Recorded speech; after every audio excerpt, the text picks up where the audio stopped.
the game, cause see the boxing boys. Welcome back, gang, for the first time and hopefully many more to come. Don't forget to subscribe to the YouTube channel and click on the notifications right here, this little bell, so you can get those emails every time we go. BoxingVoice.com live here with Keith Trimble. How are you feeling? Good, all right. All right, so Adam Kownacki, you got Gerald Washington. What was the thought process in taking this fight? What do you think Kownacki learns and gets out of this one? It's just another step. I mean, he fought for a world title. He was actually doing well against Deontay before getting knocked out. And basically, there is no thought process. They give us an opponent, we say yes, and rock and roll. That's it. So you don't have three options when you get your opponents? Normally, Haymon fighters get three options when they're given a fighter. Honestly, they came up with that name first, and I said yes. So you guys jumped right at the opportunity? Absolutely. Anything you've seen in him to make you want this fight that bad? Because, you know, Joe Joyce was asking for Gerald Washington a lot in social media, but Adam actually got the fight. To be honest with you, really doesn't matter who we fight. We'll be prepared for whoever. But they brought up Gerald Washington, and that was it. Even after the last fight, his name came up in the locker room, said make it happen if it can happen, and here we are.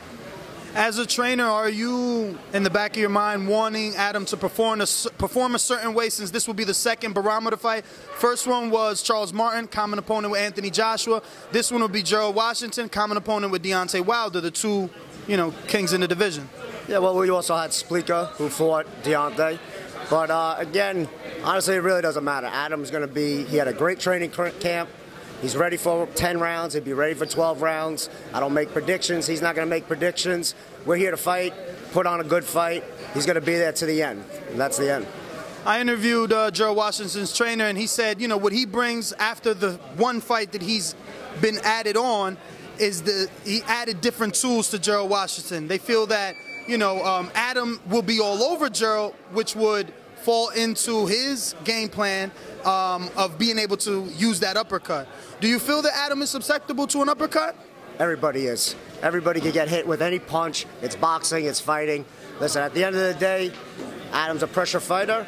This guy is 6'6", Adam's 6'3". Got to close the distance, cut off the ring, and we're going to have to be on the inside. Just like any other fight, we've learned, and basically each fight, he's improved on his defense.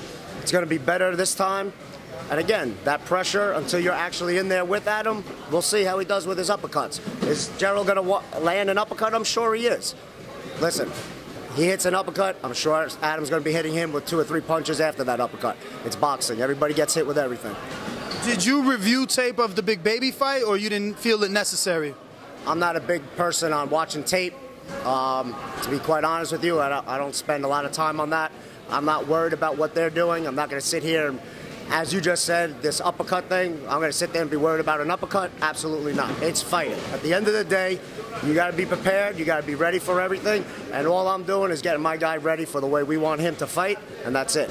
Has that worked best for you, not having a look at the opponent, not seeing any tells, and having to work on that in training camp and letting it all be organic on fight night?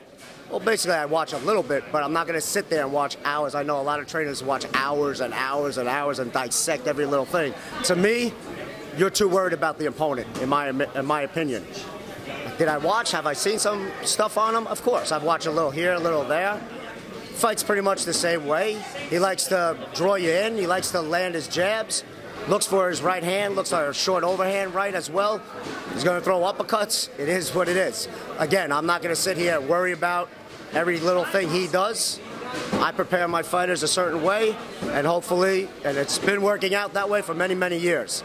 So at the end of the day, during the fight, if you're sitting there worrying about what he did in a fight 2 years ago, 3 years ago, some people go back 10 years watching fights. To me, that's a little ridiculous. Come fight night, you got to make adjustments during the fight. And at the end of the day, it's all the same punches, it's all the same stuff. You just got to be ready. And Adam's ready for a war. Adam's going to be ready. He's going to be right there in his face, putting the pressure on. We'll see how he handles it. Everybody says they're going to dance around him, get him tired. Usually what happens, there's good lateral movement for about 2 rounds, 3 rounds. Next thing you see is everybody going straight back. Forward, backwards, forward, backwards. So we'll see how he does. Obviously, with the heavyweight booming, this is my last question. With the heavyweight booming, what would you say at your heavyweight's best asset? You think of Wilder, you say right hand. You think of Joshua, some will say the uppercut. Fury, he's a boxer, light on his feet. How could we, I guess, categorize Adam Kownacki? Basically, pressure. Pressure fighter. He's in your face, tough, and actually works behind his jabs very well. You know, that's a big key. He's going to be usually the shorter person. You have to out-jab the taller person. That's one of the main things, is the most basic punch there is, and the first punch you always learn is a jab. So I would have to say, you know, working behind his jab, he does that very well, and his pressure. I know I said it's my last, but when would you want to see him get a title shot? He's number 9 in the WBC right now. When do you think is the right time for your fighter? I know opportunities don't always come, so you got to take them when they do, but perfect world, when would you want to see him get a shot?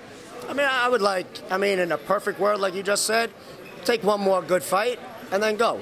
We're in no rush. When it presents itself, you know? Again, we don't sit here, worry about who we're fighting, when we're fighting. For the most part, every time they've even brought up a person, the first person they bring, usually we say, okay.